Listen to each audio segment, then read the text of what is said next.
concise and informative.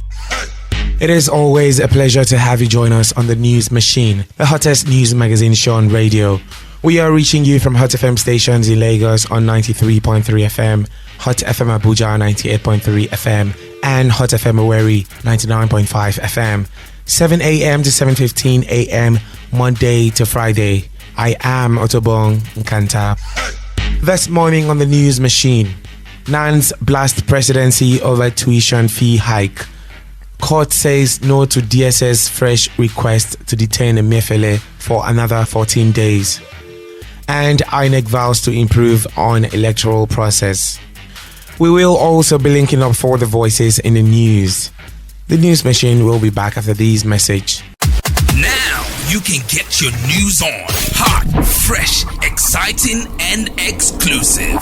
The News Machine. Reaching you at the same time in Lagos, Abuja, and Owerri. 3 states for the price of 1. Monday to Friday, 7 a.m. to 7:15 a.m. The News Machine. More than just news. Hot FM. We are more than just radio. Welcome back to the News Machine. The National Association of Nigerian Students has described the comments of the presidency on the increase of school fees as deceitful and misleading. The presidency, through the special advisor to the president on communication, Dele Alake, on Wednesday, said reports suggesting that President Bola Tinubu increased tuition fees in federal government-owned universities are incorrect. Alake stated that the increment is discretionary by each university, adding that each institution can determine what to charge for hostel accommodation, registration, laboratory, and other charges which are not school fees. But NANS, in a statement by its National Public Relations Officer, Giwa Temitope, said the presidency's comment is a dubious attempt to conceal the real picture and the extent of the crisis the federal government and authorities of tertiary institutions have driven the student into. It also said the Tinubu-led administration displayed a lack of willingness to ensure the education sector is uplifted.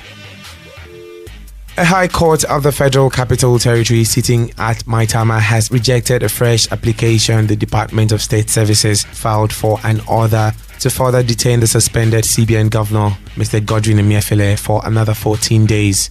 The court, in a ruling that was delivered by Justice Hamza Mazu, held that the application constituted an abuse of the judicial process, adding that the court had no jurisdiction to entertain it.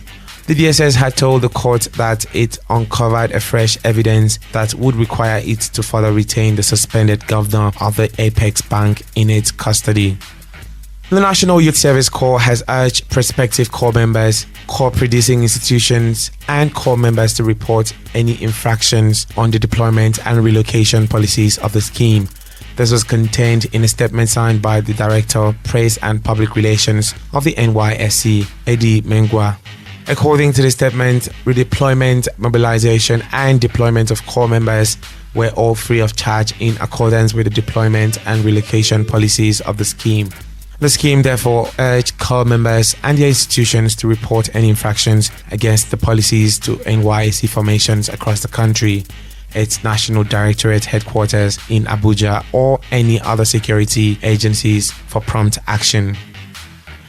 In continuation of the 2023 election review, media executives converged on the conference room of the Independent National Electoral Commission (INEC) headquarters to review the 2023 general elections. INEC Chairman Professor Mahmood Yakubu, while addressing the Nigerian Union of Journalists, said there are many positive aspects of the elections as well as challenges. There are many positive aspects of the 2023 general election. At the same time, the Commission admits that there were challenges. The Commission is aware that aspects of the election are being litigated at the various election petition tribunals. While we are careful not to touch on issues that are clearly sub judice, it is appropriate to review the election broadly as enumerated on the agenda for this meeting, and the copies of the agenda are contained in your folders. If you don't have the folder or you don't have a copy of the agenda and minutes of the last meeting, please let us know. Speaking on behalf of journalists, the NUJ president, Comrade Chris Isiguzo, said the review meeting is an opportunity for improvement. Coverage of election by mainstream social and online media. In an era dominated by technology, the dissemination of information has transcended traditional boundaries. The 2023 elections witnessed an unprecedented convergence of mainstream, social, and online media in shaping public opinion. As we reflect on our media coverage during this election, let us recognize the power we hold in influencing perspectives and narratives. We must critically analyze the impact of our reporting, ensuring that it remains fair, balanced, and free from any undue influence. Striking this balance is essential for fostering an informed and engaged citizenry. INEC repeated its commitment to welcome suggestions that will improve the future conduct of elections and electoral process in Nigeria to further deepen the nation's democracy. Now it's time to get the trendy stories from the News Machine studios at Hot FM 98.3 Abuja. Let's hook up with more news coming from the nation's capital. Good morning, I'm Tonya Kokodia. President Bola Ahmed Tinubu has sent 28 nominees to the Senate for screening and consideration as ministers in his cabinet. The letter was delivered to the President of the Senate, Godswill Akpabio, by his Chief of Staff, Femi Gbajabiamila, on Thursday's plenary. Senate President Akpabio, who read the letter, said the communication was dated July 27. Prominent amongst the nominees are former governors Nyesom Wike, Nasir El-Rufai, David Umahi, while the likes of acting APC Chairman Abba Kyari, Senator John Enoh, Honorable Nkiru Onyejiocha, and Dele Alake have made the list. Others include Abubakar Momo, Ambassador Yusuf Tukur, Ahmed Dangiwa, Hanatu Musawa, Uche Naji, Berta Edu, Doris Uzoka, Wale Edu, amongst others. While noting that the above list is not exhaustive and that additional nominations will be sent in due course, I hope that the aforementioned nominees will receive the expeditious consideration and confirmation of the Senate. Please accept, distinguished Senate President and distinguished Senators, the assurances of my highest regards. Yours sincerely, signed, Bola Ahmed Tinubu, President, Commander-in-Chief, Federal Republic of Nigeria. Distinguished colleagues, in view of the fact that we have not in place all our committees, this correspondence from Mr. President is committed to the Committee of the Whole. Leader of the Senate. Akpabio said the list, according to the letter, is not exhaustive, as more nominees will be sent to the Senate for confirmation in due course. Staff of Abuja Markets Management Limited states the peaceful protest demanding the FCT Permanent Secretary Olushade Adesola to expedite actions on the matter of sacked former Managing Director Abubakar Farouk.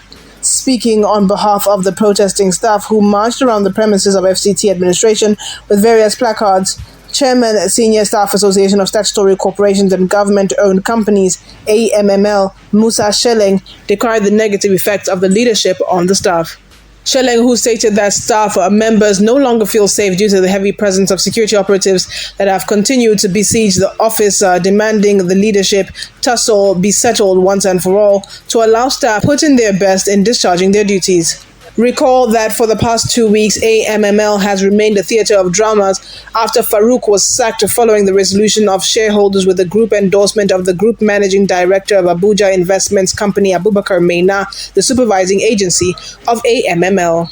And that's all from the News Machine studios at Hot FM Abuja. Over to Lagos. All right, let's link up with the News Machine studios at Hot FM 99.5 Owerri for the trendy news happening in the southeastern part of the country.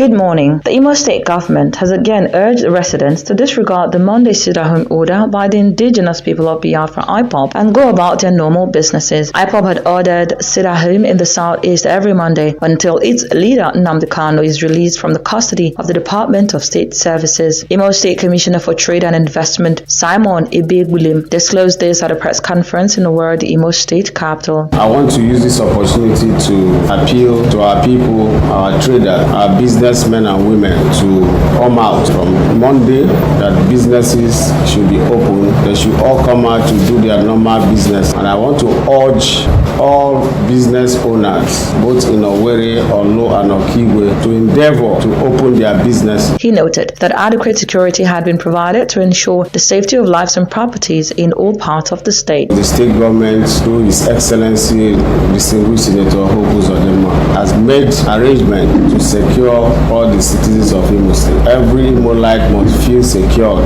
wherever they are to do their businesses. Nobody is going to disturb you, because we are assuring that. Commissioner had noted that the state government will resolve to apply sanctions against defaulters of its cancellation of the illegal order. I want to make it clear that every business owner in Imo State who refuses to open he or her shop from Monday will not hesitate to shut the business down. I said, let me enlighten our people, because it's a serious matter and we are going to treat it seriously. The Anambra State government has commenced the construction of a flyover in Ekulobia Agwata local government area, which has been witnessing burgeoning commercial activities leading to regular vehicular traffic in the town. The governor of Anambra State, Chukwuma Charles Soludo, demolished over 500 buildings to give way for the construction of a dual carriageway and flyover bridge. Reacting to this development, President General of Ekulobia Community, Azubuike Nzechukwu, told journalists that unlike the initial anger over the demolition of their buildings, members of the community have now accepted the project. And finally, Abia State Governor Alex Oti and the umbrella group of retired judges in the state have agreed to set up a joint committee to resolve the issue of outstanding benefits and pensions due to retirees for the past 16 years. The state government had since 2007 failed to pay the retirement benefits of the former judges, which include gratuities, consolidated allowances, severance packages, pensions, and miscellaneous entitlements. Subsequent administrations had made several commitments either by way of making authorization for payment or giving approvals to make payment by installments, but none of the commitments was made good. That's all from the News Machine studios at Hot FM Owerri. Back to our Lagos studio.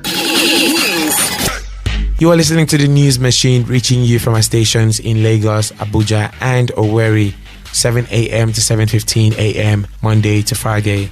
Let's hear what correspondent Nessa Sani has for us on Voices in the News. Commissioner of Police CP Emeka Nwunyi, Rivers State Police Command, speaking after parading some suspects.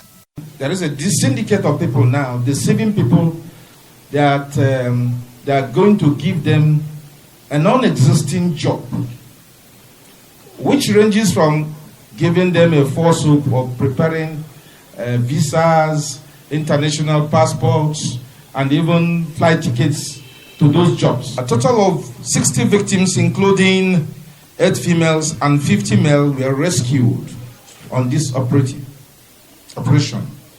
A preliminary investigation revealed that the notorious syndicate defrauded unsuspecting victims and others yet to be identified across different locations in the country of a huge sum of money amounting to multiples of millions of naira under the guise of recruiting and training them for non-existing jobs, non-existing overseas jobs. An investigation is in progress and efforts are intensified to arrest those fleeing members of the syndicate. And on the foreign scene, the United States, France, and the United Nations have strongly condemned an apparent military takeover in Niger after soldiers in fatigues appeared on national television to announce the removal of President Mohamed Bazoum's government. The apparent coup led on Wednesday came after a day of uncertainty as members of Niger's presidential guard surrounded the presidential palace and detained the president. And now bringing you sports stories. Niger came from behind to beat Australia 3-2, leaving the co-host with a battle to qualify for the last 16 of the FIFA Women's World Cup. Australia scored first when Emily Van Egmond converted Kathleen Ford's pass. Nigeria moved top of Group B, level with Canada on 4 points, while Australia are a point behind, both before the last matches in the section on Monday. Also remember, you can listen to episodes of The News Machine and see videos of more news stories online at hotfm.ng. And that's all we have for you in today's edition of The News Machine. Thank you for listening and do have a lovely day ahead. Good morning.